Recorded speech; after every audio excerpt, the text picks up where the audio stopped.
the greatest challenge to the church is consumerism. The greatest challenge to the church is the 80-20 principle, which is 20% of people doing the work and 80% sitting and taking in church as a service. And I think that justice work, I think that the younger generation is particularly looking, right, to do things. They are antsy about, they've heard it, even though they might only be 19 or 21 or 25. They haven't heard it as much as we have, but they feel like they've heard enough, let's go do something. So I think that finding agencies or organizations that are already doing something and joining them, or working with your young apostles or prophets or people that are ones that tend to push the church out and creating new initiatives is the way to energize people to be active, to kind of challenge that 80-20 principle, to reinvigorate the church.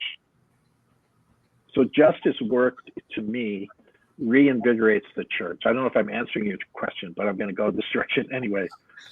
The reason why I'm such a big believer in the justice work is because I feel like so many people have an educational idea of who God is, but they don't get to see God at work all the time.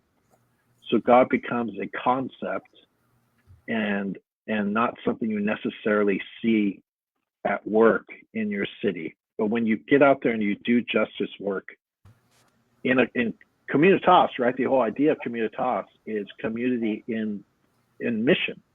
I mean, that's why we are communitas. So that develops, it reinvigorates faith. So I think that leaders have to step out of the comfort zone, find these organizations and agencies already doing it. And if not that, create new missional initiatives. I mean, there's so many things you can do if you engage people at parks, if you engage, I did work with the Turner Foundation at the Village Apartments, where I created kids clubs and programs within apartments, right?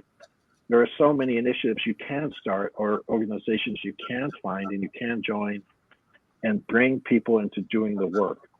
I'm still very much concerned about the numbers when it comes to the amount of young people leaving the church.